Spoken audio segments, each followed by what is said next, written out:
questions indispensables à se poser sur l'amour, les relations et sur soi-même.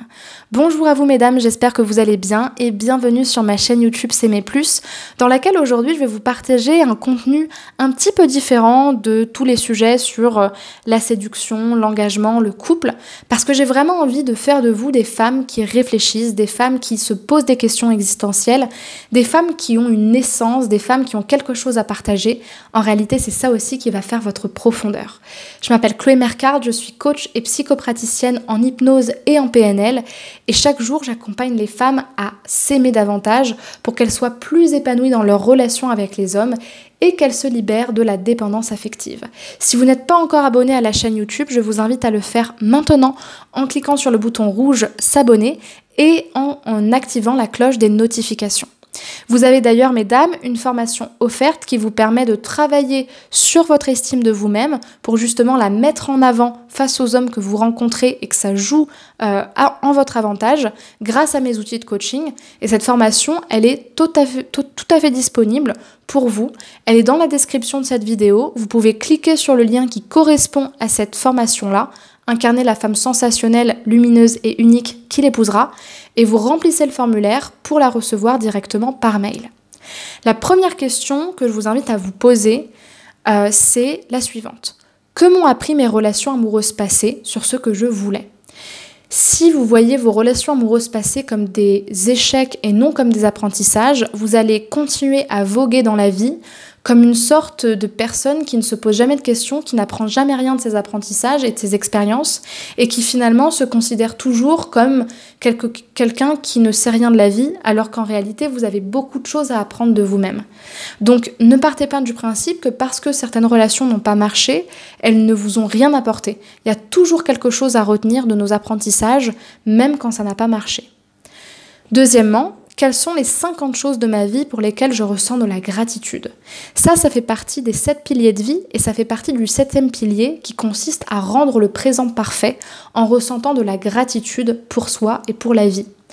Si vous attendez d'avoir un accident, d'avoir une perte, d'avoir quelque chose qui vous est arraché pour vous rendre compte de ce que vous aviez dans la vie, vous vous condamnez à une vie malheureuse. Je sais que souvent, on prend pour acquis ce qui est autour de nous, mais maintenant que vous avez des outils et ce type de questions pour vous rendre compte de ce qui fait la beauté de votre vie et de votre personne également, eh bien ça vous permet en fait de développer plus de bonheur au quotidien et de vous rendre compte qu'en fait, la vie parfaite, elle est là. Bien sûr que vous avez des objectifs, mais il y a aussi des choses qui vous rendent heureuse et pleine et abondante ici et maintenant. Troisièmement, qu'est-ce que je voudrais réaliser dans ma vie avant de mourir ? Cette question, pour moi, elle est hyper importante. Parce que, à mon sens, selon mes valeurs, ça vous permet de vous connecter à votre quête de vie, à ce qui fait de vous un humain, c'est-à-dire la présence de la mort à chaque étape de votre vie. À chaque cycle, il y a des choses qui se terminent et qu'on ne reverra plus jamais. À chaque bougie que vous soufflez, vous ne serez plus jamais cette femme-là. À chaque nouveau cheveu blanc sur la tête, vous vous dites que plus jamais vous n'aurez les cheveux de la couleur que vous l'aviez auparavant. Donc, dites-vous qu'est-ce que vous voulez faire et qui compte réellement pour vous avant de laisser passer le temps, avant que vous n'ayez plus le temps. C'est ce qui vous permettra, à mon sens, de vraiment profiter de la vie et d'apprendre encore une fois beaucoup de choses sur vous-même. 4e question, quelles sont les valeurs que je veux partager dans ma relation ? Souvent, on parle de valeurs, mais on ne sait pas réellement ce que c'est. Les valeurs, c'est ce qui donne un sens à votre vie et c'est ce qui vous garantit d'être dans une relation qui pourra évoluer au mieux dans le temps. Les valeurs, c'est ce qui est important pour moi. Quand vous savez vraiment ce qu'est vos valeurs, ça ne veut pas dire que vous ne pouvez pas vous tromper ou que vous allez trouver l'homme de votre vie demain, mais ça veut juste dire que quand vous allez rencontrer quelqu'un, vous ne serez pas uniquement sous quelque part le feu de « il est beau, on rigole, blablabla », ok. Vous saurez aussi quoi regarder dans la rencontre pour ne pas vous tromper pour la suite et pour vraiment choisir votre partenaire, certes pour ce qu'il est, mais pour ce qu'il aime également et pour ce qu'il choisit dans la vie, c'est-à-dire ses valeurs aussi.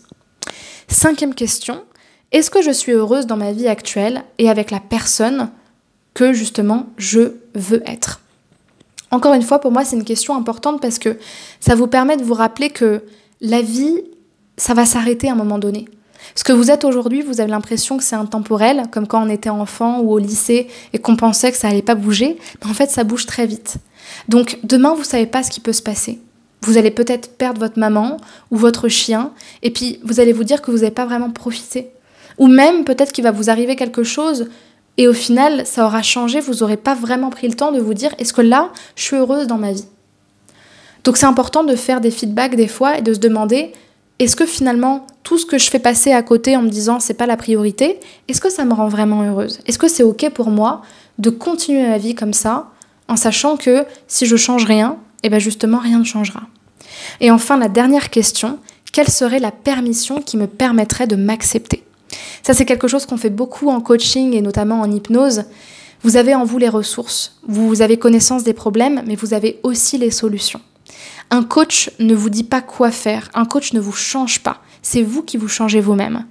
Donc mettez cette intentionnalité de vous dire, en fait, quand je regarde en moi, qu'est-ce qui me permettrait davantage de devenir la personne que je veux être et de m'accepter justement beaucoup plus. J'aimerais vraiment que vous puissiez me répondre en commentaire, ça me ferait trop plaisir de lire vos commentaires et vos réponses, sincèrement. Donc n'hésitez vraiment pas à me le mettre et à me l'écrire, je serais heureuse de vous lire et de vous répondre. Si vous avez justement envie que je fasse plus de vidéos sur le sujet, mettez-moi des pouces en masse pour que je sois encouragée et tout simplement que vous me disiez que c'est quelque chose qui vous plaît, que vous souhaitez que je le continue.